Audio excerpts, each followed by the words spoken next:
तो साथियों नमस्कार। आशा करता हूँ आप अच्छे होंगे। अपना और अपनों का है वो ख्याल आप रख रहे होंगे। तो आज का इम्पोर्टेंट विषय है हमारा वो बल्क मेथड और मॉडिफाइड बल्क मेथड है वो क्या है। जो पिछला जो हमारा 2-3 लेक्चर था प्लान ब्रीडिंग का, उसमें हमने ये डिस्कस किया था कि प्लान ब्रीडिंग के कौन कौन से मेथड है, जैसे प्योर लाइन मेथड हुआ, मास सिलेक्शन मेथड हुआ, पेडिग्री मेथड्स हुआ। तो पिछला जो लेक्चर था उसमें हमने पेडिग्री मेथड का है वो डिस्कस किया था। पेडिग्री मेथड होता क्या है, ये किसने दिया, और क्या क्या ऑब्जेक्टिव टाइप के इसमें क्वेश्चन है वो बनते हैं पेडिग्री मेथड से। तो आज हम बात करेंगे बल्क मेथड। ये पेडिग्री मेथड से थोड़ा सा अलग है, क्योंकि पेडिग्री मेथड्स में हम एंसेस्टर का है वो रिकॉर्ड है वो रखते थे। जैसे हमने दो पेरेंट्स का क्रॉस किया तो उसमें क्या बना, F1 बना। F1 बनने के बाद में इसमें उसमें हमने क्या किया, पेडिग्री में F2 ग्रो किया। F2 के बाद में हमने सिलेक्शन अप्लाई किया, और उसकी जो बाद में जो जो भी जनरेशन आएगी उसमें हमने सिलेक्शन है वो अप्लाई किया था पेडिग्री मेथड्स में। और उसका जो भी सिलेक्शन हमने किया उसका हमने एंसेस्टर का है वो रिकॉर्ड भी हमने मेंटेन किया था, उसका है वो रखा था। और हमने ये भी बताया था कि एंसेस्टर का रिकॉर्ड है वो कैसे रखा जाता है पेडिग्री मेथड्स में। आज हम बात करेंगे कि बल्क मेथड्स में है वो क्या है वो जो बल्क मेथड है वो कैसे है वो पेडिग्री मेथड से है वो उसमें भिन्नता है, कैसे है वो डिफरेंस है। तो बात करते हैं, स्टार्ट करते हैं बल्क मेथड। और तो बल्क मेथड्स को स्टार्ट करते हैं। इन्होंने सबसे पहले बल्क मेथड को है वो नेल्सन ने दिया था, नेल्सन एली 1908 में। इन्होंने बल्क मेथड को है वो सबसे पहले है वो प्रपोज किया था। अब ये होता है क्या है, it is a method which can handle segregating generation in which F2 and subsequent generation are harvested in bulk to grow the next generation. At the end of bulking period, individual plant selection and evolution is carried out in the similar fashion as in the pedigree method. So this is called as about bulk method. तो bulk method में क्या होता है, simple language में इसमें क्या होता है, क्रॉसिंग किया दो पेरेंट्स का, मेल और फीमेल का। क्रॉसिंग करने के बाद में क्या बना, F1 बना। F1 बनने के बाद में F1 के जो सीड्स होंगे उसको हमने क्या किया, बल्क कर दिया। बल्क करने के बाद में F2 लगाया, F2 को भी हमने क्या किया, बल्क किया। ऐसे ऐसे करके हमने 6-7 जनरेशन तक है वो हमने उसकी बल्किंग है वो कर दी। इसमें नेचुरल सिलेक्शन होगा, आर्टिफिशियल नहीं होगा। उसके बाद में हम लोग क्या करेंगे, 8 जनरेशन आएगी उसमें हम लोग है सिलेक्शन है वो अप्लाई करेंगे। उसके बाद में हम इंडिविजुअल प्लांट प्रोजेनी ग्रो करेंगे, उसका कंपैरिजन लोकल के साथ करेंगे, फिर मल्टी लोकेशन यील्ड ट्रायल लगाएंगे। उसके बाद में वेराइटी को रिलीज करेंगे, रजिस्टर्ड करेंगे, नोटिफाई होगी सीड एक्ट 1966 में। तो ये इसका है वो बल्क मेथड का पूरा है वो प्रोसेस है। आइए हम थोड़ा डिटेल में समझते हैं बल्क मेथड का प्रोसेस क्या है। तो बल्क मेथड्स में हम क्या करते हैं, दो पेरेंट्स है, पेरेंट्स ए, ये है पेरेंट्स बी, ठीक है, राइट। इसको हम मानते हैं फीमेल पेरेंट्स, और ये है अपना मेल पेरेंट्स, ठीक है। इसके जो पोलन इधर ट्रांसफर होंगे और ये क्या बनेगा, हाइब्रिड बनेगा, राइट। ये बन गया आपका हाइब्रिड। इसको हमने क्या किया, हाइब्रिड को हमने स्पेस प्लांट कर दिया, स्पेस इसका प्लांट कर दिया, और सीड्स को इसको है वो हार्वेस्ट करके है वो हमने बल्क है वो कर दिया, ठीक है। तो ये हो गया इसमें। उसके बाद में हमने क्या किया, जो F2 बना, जो जो अगले साल है, तीसरा ईयर है, उसकी क्या होगी, F2 प्रोजेनी होगी। वो क्या होगी, F2 planted eight commercially rate. हमने क्या किया, F2 को है वो प्लांट्स पे वो प्लांट किया है वो कमर्शियली रेट पर, ठीक है। उसके सीड्स को हमने हार्वेस्ट किया। उसके हार्वेस्ट करने के बाद में सीड्स को है वो बल्क है वो हमने कर दिया, ठीक है। बल्क कर दिया, कोई सिलेक्शन नहीं किया, सिंपली बल्क हमने कर दिया। उसी प्रकार से हमने जो बल्क किया उसको अगले साल, चौथे साल के लिए हमने क्या कर दिया, लगा दिया। तो वो हो गई F3 पॉपुलेशन, उसके हमने लगाया। उसमें हमने सीड्स को हार्वेस्ट किया, उसका है वो हमने वो बल्क कर दिया, उसको है वो इकट्ठा कर दिया, कोई हमने सिलेक्शन नहीं किया। ऐसा करेंगे हम F6 जनरेशन तक, मतलब 7 साल तक हमने बस सिंपली सीड्स को लेना है, लगाना है, उसके सीड्स को है वो इकट्ठा करना है। फिर अगले साल कुछ सीड्स को रख देना है, कुछ सीड्स को है वो रख के हमने सीड को ग्रो कर देना है। उसमें सीड्स को हमने है वो सिंपली है वो इकट्ठा कर देना, बल्क कर देना है, कोई सिलेक्शन नहीं करना है 7 जनरेशन तक, F6 जनरेशन तक। अब हम क्या करेंगे, F8 जनरेशन में हम क्या करेंगे, फॉर एग्जाम्पल F6 जनरेशन हो गया, उसको हमने क्या कर दिया, हमने वहां पे है वो लगा दिया। फॉर एग्जाम्पल 50,000 पौधे हमने है वो लगा दिए, स्पेस प्लांट कर दिए 50 से 80 हज़ार, उसमें से हम लोग क्या करेंगे 1000 से 5000 पौधे हैं वो सुपीरियर पौधे होंगे, वो हम F7 जनरेशन में है वो सिलेक्शन हम करेंगे। तो सिलेक्शन होगा जो बल्क मेथड में वो कहाँ पे होगा, F7 जनरेशन में है वो सिलेक्शन होगा, इसमें होगा। इसमें हम लोग क्या करेंगे पौधे को है वो सिलेक्ट करेंगे कौन से बेसिस पर, मतलब based on the morphological characteristic, उसके प्लांट हाइट कैसी थी, उसके नंबर ऑफ लीव्स कितने थे, उसका पिट्योल का साइज क्या था, ठीक है, उसका ग्रेन का है वो कलर कैसा था, फ्लावर मॉर्फोलॉजी उसकी कैसी थी, सब बढ़िया था। तो उसको जो बढ़िया जो सुपीरियर प्लांट्स है उसको हमने क्या कर दिया, सेपरेट हमने कर दिया, उसके सीड्स को हमने हार्वेस्ट है वो कर दिया। वो जो इंफीरियर प्लांट्स थे उसको हमने क्या कर दिया, रिजेक्ट कर दिया। जो सुपीरियर प्लांट थे उसको हमने क्या कर दिया, अलग अलग पैकेट्स में है वो, जैसे फॉर एग्जाम्पल 1000 से 5000 तक पौधे हमारे पास है वो सेलेक्ट हुए।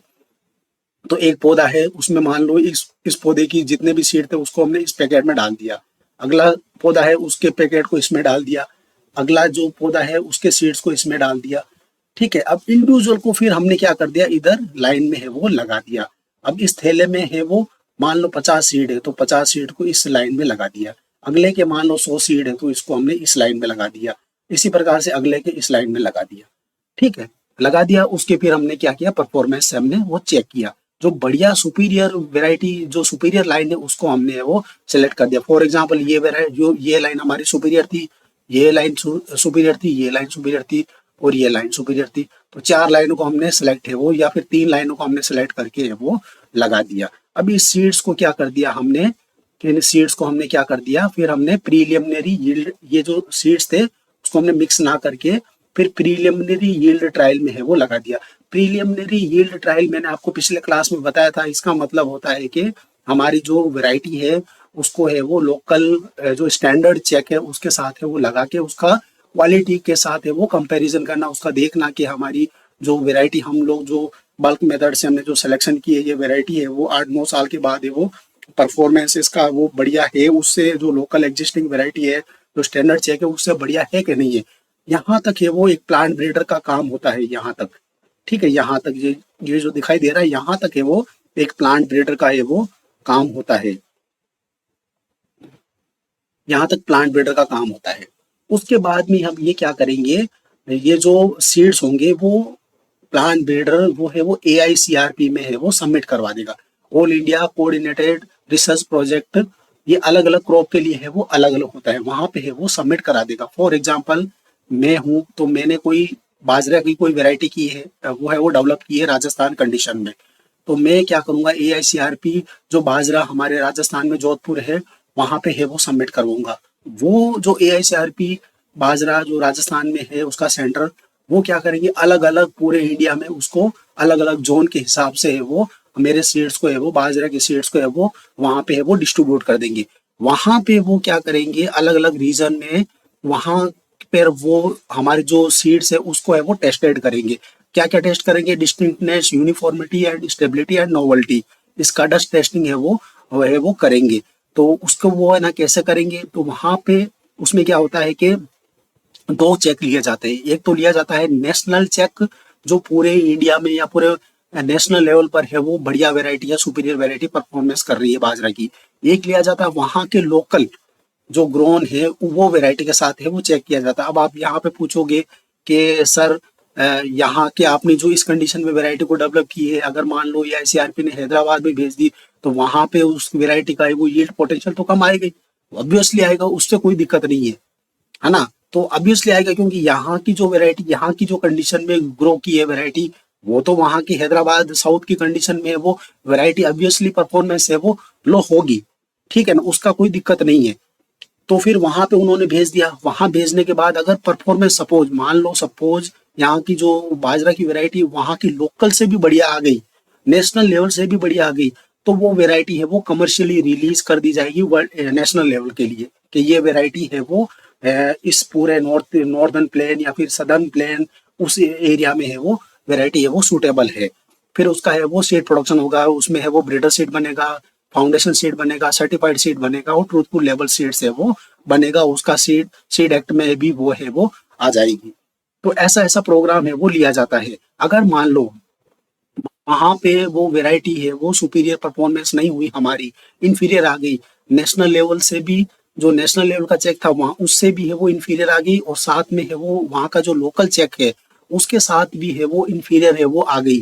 तब क्या करेंगे, तब वो क्या करेगी, जो एआईसीआरपी है वो लोकल, जहाँ पे एआईसीआरपी जोधपुर वाला है यहीं पे वो ग्रो करेगी, यहाँ पर है वो लोकल कंडीशन के साथ जो स्टैंडर्ड चेक है उसके साथ ही वो है वो कंपैरिजन करेगी। अगर उससे बढ़िया आ गई तो वे वेराइटी है वो लोकली रिकमेंडेड हो जाएगी, ये वेराइटी है वो वेस्टर्न रीजन ऑफ राजस्थान के लिए है वो सुटेबल है। अगर यहाँ से भी बढ़िया वेराइटी नहीं आई तो फिर है वो वेराइटी है वो रिजेक्ट हो जाएगी। यहाँ यहाँ से वैरायटी रिजेक्ट होने के बाद ना ही उसका है वो प्रोडक्शन होगा, ना ही वो सीड प्रोडक्शन की चेन में आएगा, ना ही उसका है वो सर्टिफाइड सीड बनेगा, कुछ भी नहीं बनेगा और वैरायटी है वो रिजेक्ट हो जाएगी। तो ये है वो बल्क मेथड्स होता है। बल्क मेथड के बाद कैसे कैसे सीड प्रोडक्शन आगे वो प्रोग्राम है वो लिया जाता है। अब जैसे ही वैरायटी हमारी यहाँ पे रिलीज हुई उसके बाद में क्या करेगा ब्रीडर है वो, कि वो आगे है वो ब्रीडिंग, उसका है वो ब्रीडर सीड को है वो मेंटेन करेगा, ब्रीडर सीड्स को है वो लगाएगा। ब्रीडर सीड को मेंटेन मतलब ब्रीडर सीड को भी कैसे लगाएगा वो मैंने आपको सीड सीड सर्टिफिकेशन में है वो पूरा है वो बताया था। थोड़ा रिकॉल करवा देता हूँ कि जो ब्रीडर सीड है, ब्रीडर सीड्स को government of India, ministry of agriculture indent देगी कि हमें है वो इतना सीड्स का है वो प्रोडक्शन है वो करना है। तो फिर वो BSP 1 देगी उसको, ब्रीडर सीड सर्टिफाइड 1, BSP 1 उसको बोलते हैं, सर्टिफिकेट उसको देगी, वो देगी। उसके बाद में BSP जो ब्रीडर होगा पर्टिकुलर इंस्टीट्यूट में, वो लोग जैसे बाजरा की वैरायटी मेरी है, एग्जांपल मानते हैं जैसे बाजरा की वैरायटी हमने डेवलप की है, सारा वो मल्टी लोकेशनल ट्रायल होके हमने वो ब्रीडर को बोल दिया। गवर्नमेंट हमने जो गवर्नमेंट है वो गवर्नमेंट ने सबसे पहले हमने इंडेंट दिया गवर्नमेंट को, मिनिस्ट्री ऑफ एग्रीकल्चर को, क्योंकि हमें है वो इतना है वो ब्रीडर सीड्स है वो चाहिए। तो फिर वो लोग क्या करेंगे, गवर्नमेंट ऑफ इंडिया वाले, मिनिस्ट्री ऑफ एग्रीकल्चर वाले, वो लोग है वो पर्टिकुलर जो ब्रीडर है, जैसे मैं हूँ इसका डेवलप किया बाजरे की वैरायटी जो भी है फॉर एग्जाम्पल कोई भी हो, उसको वो बोलेंगे कि आपको इतना किलो है वो ब्रीडर सीड है वो प्रोड्यूस करना है। तो फिर वो जो जो बोला है वो लिखित में देगा, तो उसको बोलेंगे हम BSP 1 certificate, breeder seed produce certificate 1।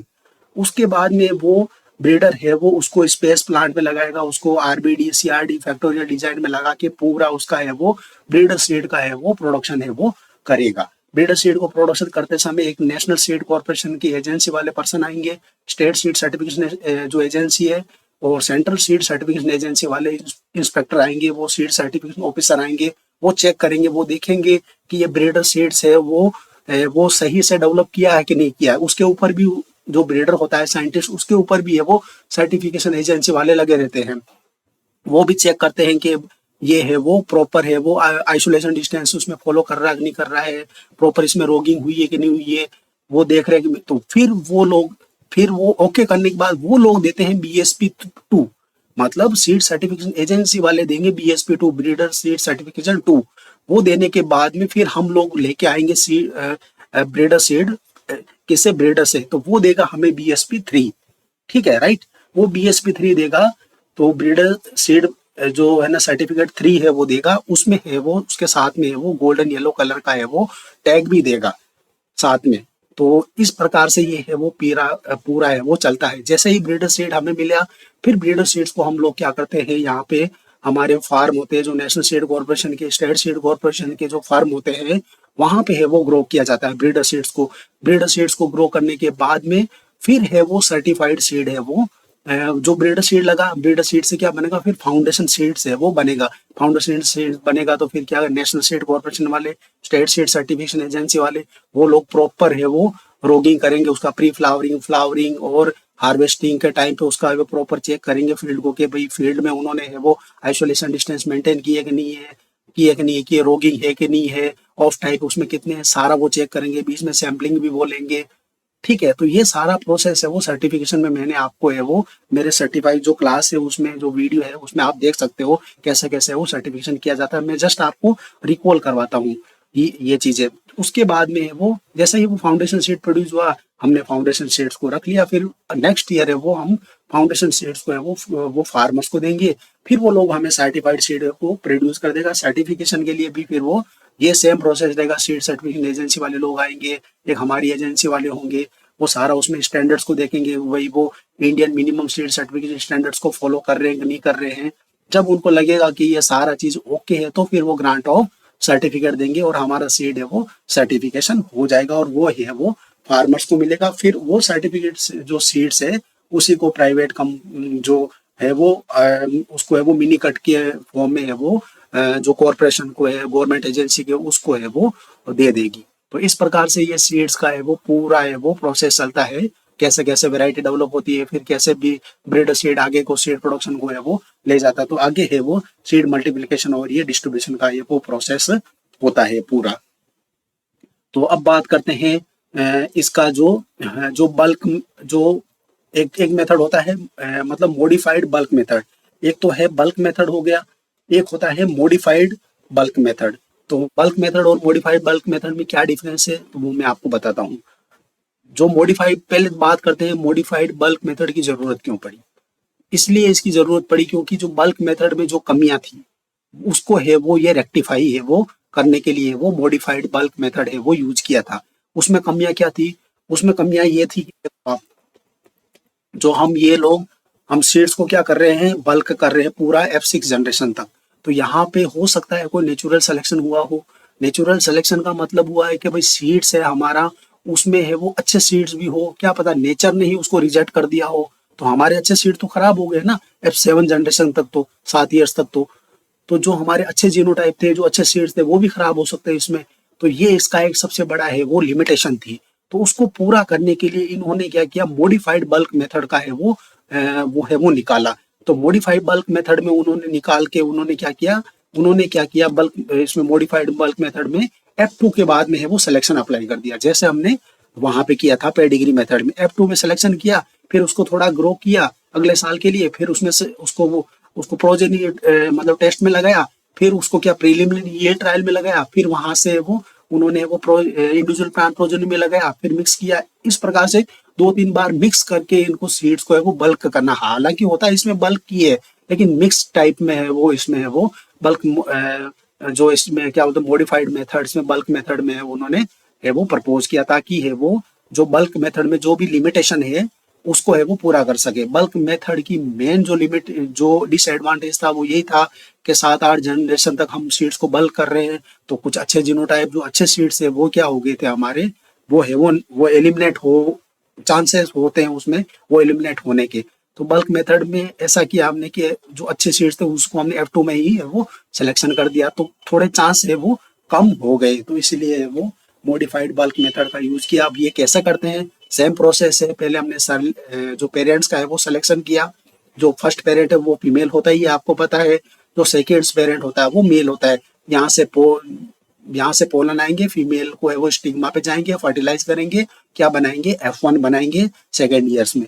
F1 seeds को क्या हो गया हमने हार्वेस्ट कर लिया बल्क में, ठीक है। उसको फिर हमने क्या किया सेम टू सेम जो सीड्स आए उसको हमने क्या किया अगले साल के लिए है वो लगा दिया। वहां से हमारी F2 प्रोजेनी बनेगी, ठीक है। उसको हमने क्या किया स्पेस प्लांट में है वो लगा दिया। यहाँ से हमने क्या किया फॉर एग्जाम्पल यहाँ हमने 500 पौधे लगाए, यहाँ से हमने क्या यहाँ हमने फॉर एग्जाम्पल 10,000 पौधे लगाए।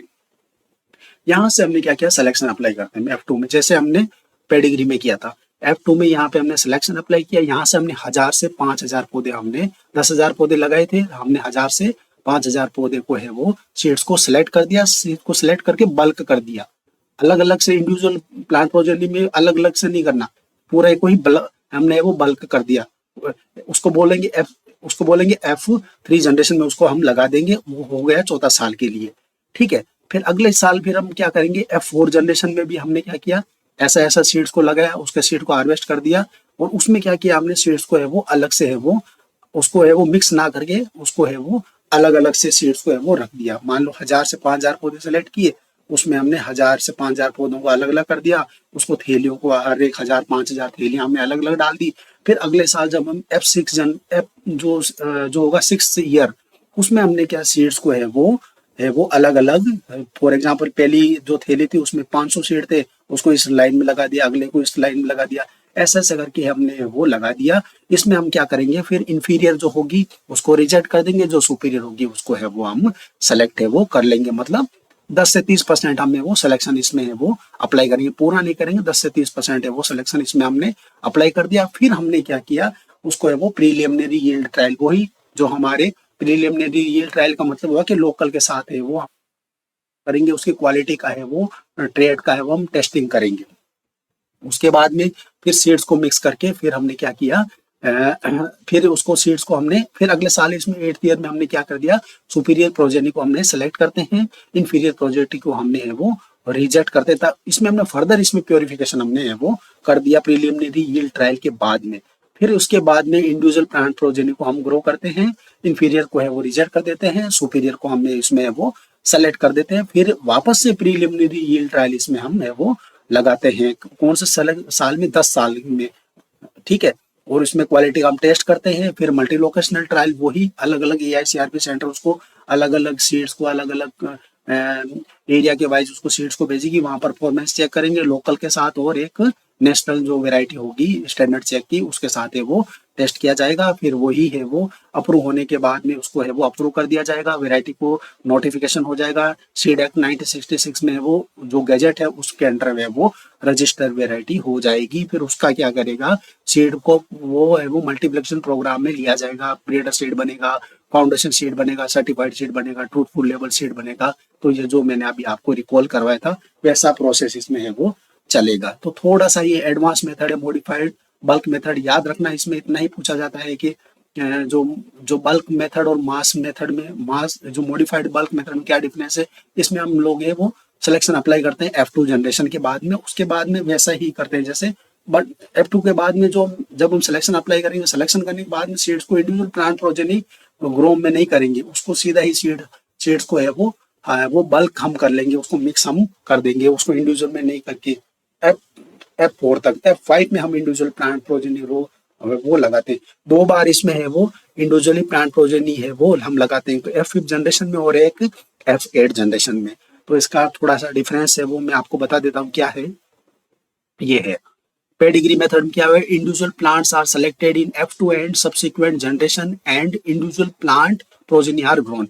तो पेडिग्री मेथड्स होता है उसमें क्या होता है, individual plants are selected in F2 and subsequent generation or onwards. इसमें क्या होता है, बल्क में क्या होता है, F2 and subsequent generation are maintain in a bulk, right.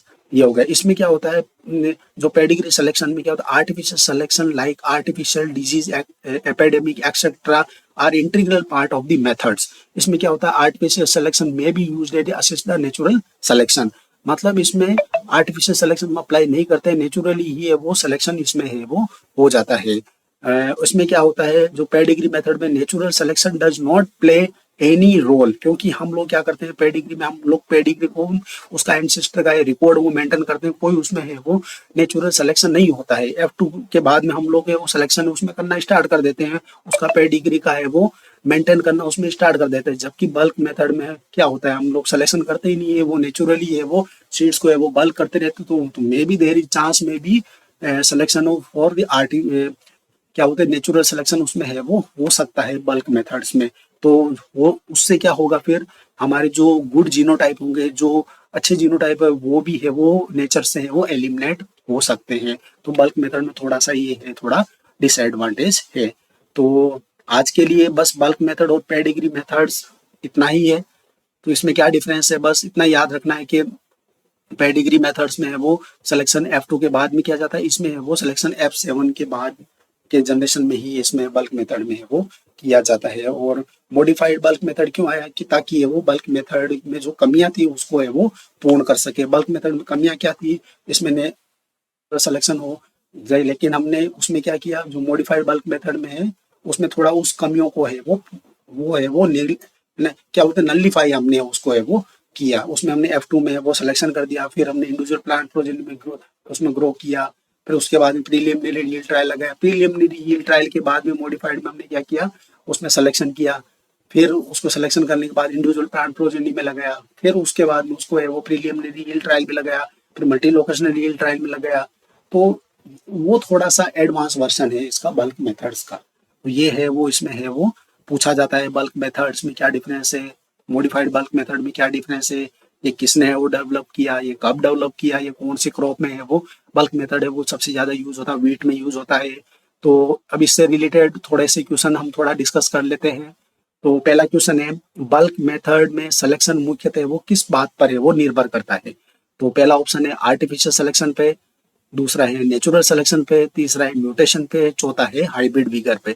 तो आपको पता ही है बल्क मेथड पे है वो सिलेक्शन है वो किसमें नेचर वो करता है नेचुरल सिलेक्शन, उसमें नेचुरल सिलेक्शन होने के चांसेस है, क्योंकि हम उसमें आर्टिफिशियल सिलेक्शन तो बल्क मेथड में हम करते ही नहीं है। नेचुरल सिलेक्शन होगा तो वहां पे जो हमारे जो अच्छे जीनोटाइप है वो भी है वो जाने के उसमें है वो चांसेस है वो रहते हैं।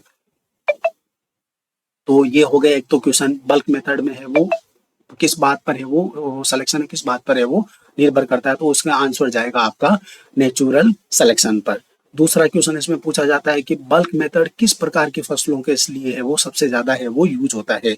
तो बल्क मेथड है वो सेल्फ पोलिनेटेड क्रॉप के लिए यूज होता है, जैसे गेहूं हुआ, चावल हुआ, उसके लिए, क्योंकि उसमें होमोजाइगोसिटी है वो धीरे धीरे है वो बढ़ती है। जिसमें होमोजाइगोसिटी धीरे धीरे है वो बढ़ती है उसमें क्या होगा बल्क मेथड। अब इस बल्क मेथड का एक एडवांटेज और भी है, इसमें क्या होगा जो हमारी जो वैरायटी बनेगी वो होमोजाइगस बन जाएगी F7 में, F7 जनरेशन में ऑटोमेटिक तक ही होमोजाइगस बन जाएगी। तो ये इसका थोड़ा एक एडवांटेज है। उसके बाद में एक क्वेश्चन पूछा जाता है कि बल्क मेथड में इफेक्टिव सिलेक्शन सामान्यतः किस जनरेशन से होता है। आपको मैंने बता ही दिया था F7 के बाद होता है, लेकिन इसमें ऑप्शन में F5 दे रखा है। पहला ऑप्शन है F2, F3, F4। F2 में नहीं होता, F2 में क्या होगा पेडिग्री में होता है। और मॉडिफाइड बल्क मेथड पूछ लिया तो F2 में हो सकता है, लेकिन बल्क पूछा है। बल्क मेथड में इफेक्टिव सिलेक्शन सामान्यतः किस जनरेशन से शुरू होता है, तो वो जाएगा आपका आंसर इसका F5 या उसके बाद। इन जनरली अगर F5 ऑप्शन में नहीं है तो F7 तो करेक्ट है। F7 ऑप्शन में अगर F5 और F7 दोनों ऑप्शन में तो F7 ही जाएगा श्योरली। ठीक है। के बाद में इसमें क्वेश्चन पूछा जाता है बल्क मेथड का सबसे बड़ा क्या फायदा है, क्या उसका लाभ है, ये अक्सर एग्जाम में है वो पूछा जाता है। तो बल्क मेथड का जो पहला ऑप्शन है इसमें हाई प्रिसीजन, नहीं, ये बल्क मेथड प्रिसीजन नहीं है, क्योंकि इसमें जो हाई प्रिसीजन कैसे हो गए, क्योंकि इसमें आर्टिफिशियल, क्योंकि इसमें नेचुरल सिलेक्शन हो सकता है, तो हमारे जो अच्छे जीनोटाइप है वो भी नेचर से एलिमिनेट हो सकते हैं, तो ये प्रिसीजन नहीं है। लो लेबर रिक्वायरमेंट, ठीक है, ये सही है। बल्क मेथड का ये लाभ है, लो लेबर रिक्वायरमेंट, ये सही है। क्यों?